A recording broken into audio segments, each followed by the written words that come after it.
fait 2 heures qu'on marche. J'ai mal aux pieds. Moi, je n'ai pas de pied, j'ai un répulseur antigrave. J'ai même plus la force de t'envoyer chier. Allez, un petit effort, on y est presque. Nous allons au terminal 12. Nous venons du terminal 6. Ça devrait aller, non? Et on est à quel terminal? Si tu tournes légèrement ta tête sur la gauche, tu pourras voir un énorme mur sur lequel il est écrit un énorme numéro 10 dans un format qui fait 2 fois ta taille. Ah ouais, c'est vrai. Il nous reste exactement 850 mètres avant le terminal 11 et 1,6 km avant le terminal 12. Les guerriers sont dans le 11. On commencera par là. Puis après, on verra tes hommes au terminal 12. Et les croûtes et les Vespides, ils sont où? Au terminal 13. Bon, ça me gave. Moi j'arrête et je fais une pause. Hors de question, on continue. En effet, ce n'est pas prudent. Ça vous surprendra peut-être, mais votre avis m'intéresse pas beaucoup. On te laisse pas le choix, on continue. C'est moi qui ai le sac d'alcool. Ok, on fait une pause. Mais commandeur, nous ne devrions pas perdre de temps. Écoute, Rouge-Plume, il a l'alcool. Et par conséquent, l'avantage sur la négociation. Vous avez toujours été une burne en négociation. Tu m'étonnes, ça fait 20 ans que je l'enfile sur toutes nos transactions. Comment? J'ai dit tu m'étonnes, ça fait 20 ans que j'empile toutes nos attractions. Ça ne veut rien dire. De toutes les façons, je suis commandant, stratège et guerrier. Pas commerçant. Moi aussi, mais l'un n'empêche pas l'autre. Malgré tout, c'est toi qui vis à mes crochets sur mon vaisseau. Il me semble qu'à près de 40% des effectifs, sur comme tu dis ton vaisseau, est composé de mes guerriers. Ok, je vais te donner un exemple réaliste. Si demain je les jette tous par-dessus bord, Hey. tes guerriers. Le vaisseau continue sa route. Chacun de tes hommes ne sait piloter rien du tout, à quoi que ce soit de ce qui est dans ce vaisseau. Entièrement conçu par des technologies tôt. Ouais. Pour un stratège et un fin négociateur, je trouve que tu t'es bien rendu dépendant à moi. C'est exact, commissaire. J'ai calculé votre importance au sein de la flotte de l'XPRN Ampulax à 32,6931%. Mais de quoi elle se mêle celle-là? Par conséquent, vous êtes en position de faiblesse dans vos échanges avec le commandeur Tartinus. Je vous suggérerais donc à l'avenir de faire preuve de modestie, voire de fermer votre gueule. Super. Tout le monde est contre moi. Mais puisque vous vous entendez si bien, partez au terminal 5. Vous savez, le terminal où on range tous les enculés. Vous y allez, vous niquez, vous faites un gosse, et je vous rendrai service en lui mettant une balle dans la tête, car ça lui évitera d'être toute sa vie un énorme fils de pute. Oh, regarde, des prostituées qui crient ton nom. Ah ouais? Ça marche à chaque fois. Allez, tiens ça. Allez. Enfoiré. Ah ouais, humain pathétique. Allez, viens goûter mon épée tronçonneuse. Arrêtez vos gamineries ou je sors le taser. Arrêtez, bande d'abrutis. Vieux salaud. Tu m'as pas raté. Qu'est-ce qui t'arrive, Rouge-Plume? Tu me menaces au taser? Eh ouais, il t'arrive quoi? Toi, ferme bien ta gueule. Oh. Pardon, commandeur, c'est sorti tout seul. J'ai abusé, j'en suis sincèrement désolé. Tu crois que je n'ai pas remarqué que tu ne m'appelais plus maître depuis ta mise en veille dans le hall de contrôle du terminal 6? Tu me prends pour un imbécile? C'est ça? Je suis désolé, commandeur. Quel effroyable secret caches-tu? Un ogre, un bouilleur d'enfants. Ah, mais la ferme! Attendez.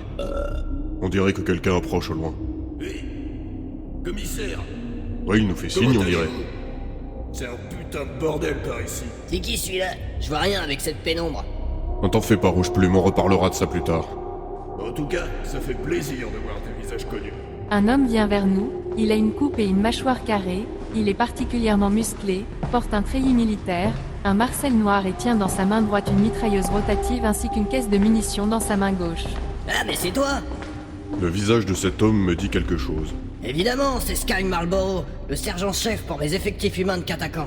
Commandeur Tartinus, Sergent-chef? ça fait un bail. Pourquoi vous avez du sang partout? Mais c'est vrai ça! Et pourquoi t'es à ce point-là armé jusqu'aux dents? Ah, commissaire, sale histoire. Je prendrai bien le temps de vous la raconter, mais ça va pas vous plaire. Parle quand même, c'est un ordre. Je t'arrête tout de suite, c'est de moi qui reçois ces ordres. Laissez tomber, commissaire. Le cycle d'aujourd'hui est long. Alors d'abord, je serais pas contre une bonne rasade de whisky et un bon cigare si c'est pas trop vous demander. Asseyez-vous, sergent-chef. De toutes les façons, nous allions faire une pause pour boire un coup. C'est marrant, parce que de loin, j'avais plutôt l'impression que vous faisiez une pause pour vous mettre sur la gueule.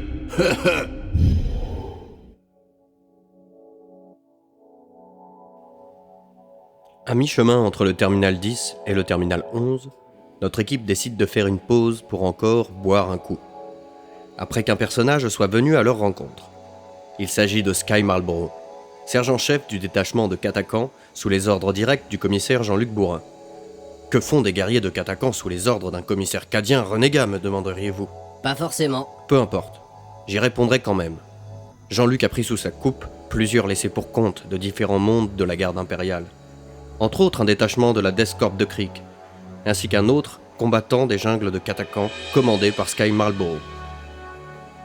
Portant à l'origine le même nom que son grand frère Sly Marbo, il fut renommé ainsi par ses hommes à cause de sa consommation excessive de whisky et de tabac. Voyons à présent ce qu'il a à dire pour expliquer sa situation. Glaçon, Ah que oui. ça te dérangerait d'arrêter de trembler quand je te sers, ça m'éviterait d'en foutre partout. Désolé, commissaire, mais ça fait 3 heures que j'ai pas bu une goutte. En effet, c'est ça l'histoire. C'est vrai, mais il s'agit pas que de ça. Le plus important, c'est la raison pour laquelle je suis à jeun. Et accessoirement couvert de sang. Me permettez-vous d'enregistrer et d'archiver? Vos propos pourraient nous être précieux. Bien sûr. Bon, vous vous rappelez, le choc, la coupure d'alimentation en énergie. Évidemment, c'est pour ça que nous sommes de sortie.